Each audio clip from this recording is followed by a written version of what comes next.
बिल्कुल जी, दिल टूटेगा नहीं टूटेगा, हम बाहर से बैठ के ऐसे बिल्कुल सोचते हैं, मगर ऑब्वियसली अगर हम बात करें तो प्रोफेशनल्स हैं, सबको पता है, सबने जान मारनी है ग्राउंड में, फील्ड में सबने जान मारनी है। बट मुशी भाई, एक चीज़, जब एक टूर्नामेंट चल रहा है, Asia cup has become the pre requisite for the world cup selection एक तरीके से, जबकि उन्होंने कहा सॉर्टेड है हमारी टीम, हमें पता है।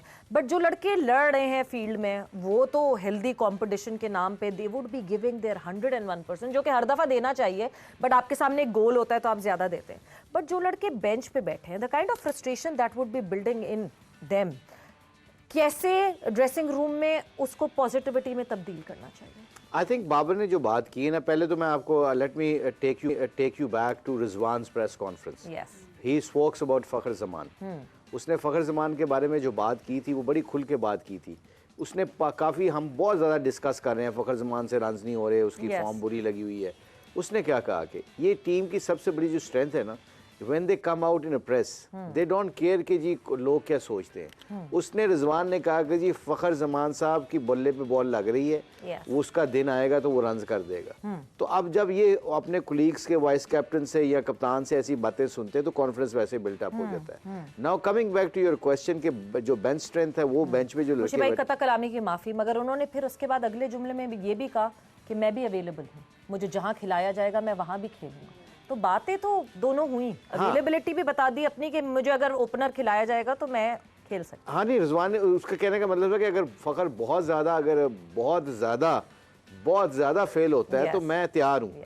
मतलब ये मतलब उनका कहने का मतलब है कि ये they come out in a press to back each other. अच्छा, जो आपने बेंच स्ट्रेंथ की बात की है, तो बेंच स्ट्रेंथ के ऊपर तो ये लड़कों के ऊपर, मैं अगर बेंच पे बैठा हूँ और मुझे मौका नहीं मिल रहा और मैं वर्ल्ड कप के लिए कैंडिडेट हूँ और मुझे पता है कि मैं अच्छा हूँ, तो फिर मैं फ्रस्ट्रेटेड तो होऊंगा, क्यों नहीं होऊंगा, क्योंकि मैं फ्रस्ट्रेशन होएगी। पर this is the kind of when you play for your country, like you have to stay patience and you have to live your best. इसलिए मैं बार बार कहता हूँ कि जब आपको इंटरनेशनल मैचों में या टीम में मौका ना मिल रहा हो, नेट प्रैक्टिस में, फिजिकल ट्रेनिंग में, फील्डिंग ड्रिल्स में आपको नंबर 1 दिखाना पड़ता है मैनेजमेंट को और कप्तान को, ताकि आप उनके दिलों को जीत लें। अगर मैं बाबर को बहुत तगड़ी बॉलिंग करूंगा, नेट के अंदर मौका नहीं मिल रहा, वो 10 दफ़ा सोचेगा यार इंडिया में ये शायद मुश्ताक भाई मुझे अच्छा करके दे दें या यूसुफ मुझे अच्छा खेल के दिखा दें।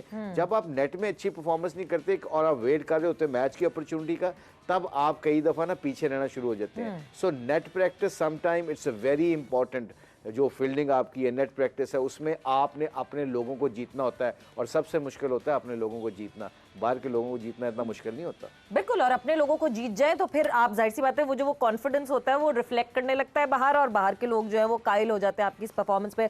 लाला, आपका क्या मानना है इस बारे में? क्योंकि जब डग आउट पे फ्रस्ट्रेटेड प्लेयर्स होते हैं तो बार बार जो एका की बात की जाती है, एका है, उस थोड़ा सा जरा जो है ना उस एका में ऑब्वियसली फ्रस्ट्रेटेड होता है ना इंसान, तो सोच नहीं रहा होता कि क्या कर रहा है, फिर उसकी फ्रस्ट्रेशन में बहुत सारी चीजें ऐसी उसके मुंह से निकल जाती हैं, बहुत सारी बातें ऐसी हो जाती हैं जो वो एक्चुअली नहीं करना चाहता।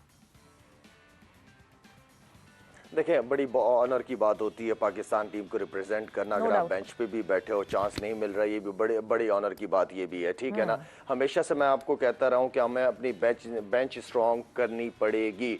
जिस दिन ये ना हो कि शाहीन नहीं खेल रहा क्या होगा, बाबर नहीं खेल रहा हो क्या होगा, नहीं, आपके बेंच पे इतनी स्ट्रेंथ होनी चाहिए कि कोई भी लड़का किसी को भी रिप्लेस कर सके, और जो खेल रहे हैं उनको ये पता है अगर हमने अच्छा परफॉर्म नहीं किया तो बेंच पे लड़का बैठा हुआ है, तैयार बैठा हुआ है। तो बेंच के जो लड़के हैं वो बिल्कुल तैयार होने चाहिए। दूसरी चीज ये कि जो बेंच के लड़कों को चांस नहीं मिलता, उसका बेस्ट क्या होता है, हम क्यों कहते हैं कि आप जैसे श्रीलंका में खेल रहे हैं, Bangladesh, Afghanistan, Zimbabwe, West Indies, इनके खिलाफ जब आप खेल रहे होते हैं तो फिर आप बेंच के लड़कों को ज्यादा से ज्यादा चांस देते हैं, अपने सीनियर्स को थोड़ा रेस्ट देते हैं, ताकि उनको भी तो चैलेंज हो, उनको भी तो पता चले कि वो इतने अरसे से टूर्स कर रहे हैं, वो उनका रिजल्ट क्या है। बाकी मुशी भाई ने बहुत इंपॉर्टेंट बात की है कि जो लड़के नहीं खेल रहे होते वो नंबर 1 बनने की कोशिश करे, बाबर के खिलाफ, रिजवान के खिलाफ अच्छे तगड़े स्पेल्स करे, ताकि रिजवान कहे बाबर को या कोच को कि बड़ी अच्छी बॉलिंग कर रहा है, बड़ी तगड़ी, या वो फील्डिंग बहुत अच्छी कर रहा है। तो आप अपने आप की इन्वॉल्वमेंट और आप अपने आप को शो इस तरह कराते हैं जब आप नहीं खेल रहे होते। तो ये बहुत अच्छी बात मुशी भाई ने की है, मैं एग्री करता हूं इस बात से।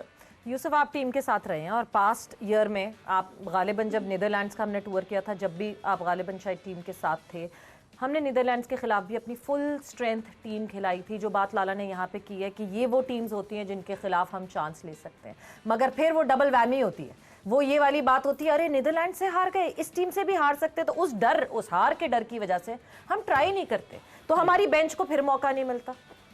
ये ऐसे क्वेश्चन आपको स्क्लैन से करना चाहिए या बाबर से, मेरे से नहीं बनता, क्योंकि मैं उसमें था ही नहीं। अच्छा, मैं सर, मेरी जिम्मेदारी बैट्समैन को देखना था, ठीक है, कोई इनपुट देना कि इसको खिलाएं या उसको, ये मेरी नहीं थी। ये तो उन दोनों का काम है, मैनेजमेंट का काम माइंडसेट और हारने का डर जो है टीम, ये तो देखिए, ये जो भी आप बात कर रही हैं, ये उससे हो सकती है जिसके पास कोई पावर हो, कोई ऐसी चीज हो, ये वो बता सकते हैं। हाँ, जब मैं खेल रहा होता तो उस वक्त मेरे से क्वेश्चन करते, आप अपनी राय बता दें। कोई नहीं, मेरी राय क्या हो सकती है, लेकिन ये बिल्कुल बात शाहिद ने भी की, वही कैप्टन रहा है, मुशी भाई माशाल्लाह इतने अरसे से बहुत सी टीमों के साथ रह रहे हैं, कोचिंग कर रहे हैं और जीत रही है इनकी टीम। इन लोगों ने जो बात की बिल्कुल ठीक ही है कि आपको मौका दे देना चाहिए ऐसी टीमों के खिलाफ। और जो मुशी भाई वाली बात है वो भी बड़ी सॉलिड बात है, क्योंकि हम लोग जब टीम में आए थे तो हम देख रहे थे इतने बड़े बड़े प्लेयर, हम कैसे टीम में रहेंगे। बिल्कुल, बिल्कुल। तो उसके लिए हम कोशिश करते थे कि हम इतना अच्छा करें कि वो हमें मौका दे दें, नेट्स में इम्प्रेस कर। क्योंकि मैं जब आया था तो अगर उस टाइम की बैटिंग आप देखें, सईद अनवर, इंजमाम उल-हक, इजाज अहमद, सलीम मलिक, आमिर सुहेल, तो कैसे जगह बने। तो उसमें मैंने कोशिश की कि मैं अपनी बैटिंग या जो फील्डिंग मेरी दरमियानी सी थी, इतनी अच्छी नहीं थी, तो मेरी कोशिश होती थी कि मैं बैटिंग में इतना अच्छा करूं, अंदर नेट में इतना अच्छा करूं कि अगर इनकी नज़र में आए और मौका मिले तो मैं इसको अवेल करूं। तो अल्लाह ने वैसे ही किया। और ये बात बिल्कुल 100% ये है कि जो लड़के बाज बैठे हुए हैं बेंच पे, उन्हें ऐसे ही करना चाहिए। ये बहुत बड़ा मौका है इन सब के लिए कि जो बाहर बैठे हैं, अपनी प्रैक्टिस, अपनी जो पर्पस बेस्ड प्रैक्टिस, ये बहुत जरूरी है। पर्पस बेस्ड कि आपने क्या इम्पोर्टेंट है कि आप सिर्फ ऐसी बगैर किसी डायरेक्शन के मेहनत ना करते रहे। You should have a direction to purpose based training and purpose based practice. लाला, वक्त एक ब्रेक का हुआ है, अभी हम ब्रेक पे जाएंगे लाला। ब्रेक से वापस आएंगे तो आपके कमेंट को ऐड इन करेंगे, और ब्रेक से जब वापस आएंगे तो ऐसा कैसे हो सकता है कि बाबर प्रेस कॉन्फ्रेंस में और पाकिस्तान टीम के फास्ट बॉलर्स के हवाले से बात ना हो। फास्ट बॉलर्स के हवाले से भी बात की है बाबर से, वो भी सवाल किया, वो भी पूछा, वो भी हम ऐड इन करेंगे ब्रेक के बाद। साथ ही साथ Qadir Khwaja is ready with us, और कादिर ख्वाजा से भी हम जानेंगे क्या है कोलंबो का मौसम, क्या देख रहे थे दसुन शनाका और शकीब जो टॉस पे डिसीजन लिया। एंड कादिर ख्वाजा ने अभी ज्वाइन इन किया है, शुभमन गिल की प्रेस कॉन्फ्रेंस भी कादिर ने अभी अटेंड की है। कादिर, सबसे पहले तो मौसम के हवाले से बताइए क्या खबरें। सवेरा, मौसम की बात की जाए तो कोलंबो में ये देखें अभी जो है वो बादलों और सूरज के दरमियान आंख मचोली का सिलसिला जारी है। लेकिन अच्छी बात यह है कि जो बादल हैं वो इकट्ठे नहीं आ रहे। आज मुझे लगता है बादलों में लड़ाई हो गई है और वो अलग-अलग फिर रहे हैं, और कभी सूरज निकलता है और सूरज इतनी काफी जो है वो शदीद उसकी गर्मी है और शिद्दत यहाँ पर महसूस की जा सकती है। जिस तरह आपने पहले भी बताया कि फील लाइक 36, आई थिंक 40 जो है वो फील लाइक हो सकता है, और अंदर जो है वो मैच चल रहा है। इस टाइम पे मेरे सामने जो है वो इस टाइम भारतीय टीम प्रैक्टिस कर रही है, और केएल राहुल भी आपके सामने अभी गुजरे हैं। तो केएल राहुल भी यहाँ पर पहुंच चुके हैं, और इसके साथ साथ उन्होंने कल गुज़श्ता रोज जो है वो नेट प्रैक्टिस भी की, आज भी की, और इसी के साथ साथ जसप्रीत बुमराह जो है उन्होंने भी टीम को ज्वाइन कर ली और बड़ी अच्छी बॉलिंग कर रहे हैं नेट में। हमें देखा जा सकता है, अब ये देखें दोबारा जो है वो सूरज की रोशनी हमारे चेहरे पर पड़ने शुरू हो गई है, और मौसम जो है वो बड़ा जबरदस्त है और प्लेजेंट वेदर है। जिस तरह कहा जा रहा था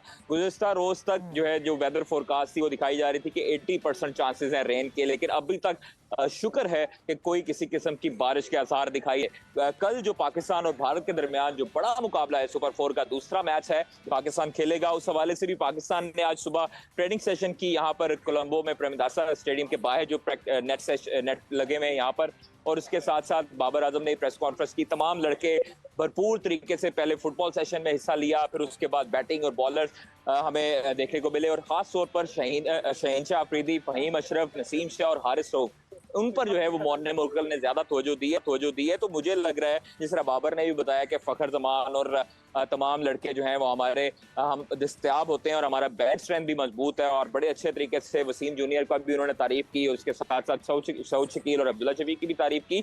तो मैं समझता हूँ कि हमें जो अभी तक इत्तलात मिली, अभी तक कोई फाइनल नहीं किया गया, अभी ये मैच की कंडीशन देखेंगे। जिस तरह बांग्लादेश ने फील्डिंग का फैसला किया है, मेरे जो ख्याल था वो ये था कि बांग्लादेश टॉस जीतकर पहले बैटिंग को तरजीह देगा क्योंकि बैटिंग विकेट लग रही थी और श्रीलंकन कप्तान ने भी यही कहा था कि बैटिंग साजगार है, इस पे पहले बैटिंग हमने भी टॉस जीतकर पहले बैटिंग ही करनी थी।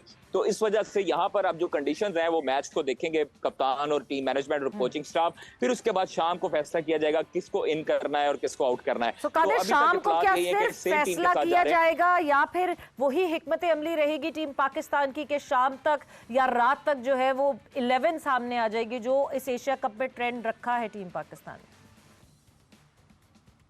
देखिए बिल्कुल अभी तक तो यही जो है वो खबरें मौसूल हुई हैं कि तमाम तर जो खिलाड़ी हैं उनकी टीम मीटिंग होगी शाम में और कप्तान और कोचिंग स्टाफ फिर बैठकर ये फाइनल कर लेंगे प्लेइंग 11 और फिर बाकायदा तौर पर इसका अनाउंस कर देंगे मैच से कबल। तो रात तक हमें प्लेइंग 11 तमाम तर जो चीज़ें हैं वो खुलकर सामने आ जाएंगी कि आया फ़हीम अशरफ इन है उसी टीम प्लेइंग 11 के साथ जा रहे हैं या किसी और की चेंजेस हैं, नवाज की है। फाख्ता क्या कहती है कादर? वो तो जब 11 आ जाएगी हमें पता चल जाएगा। आपकी फाख्ता ने क्या बताया?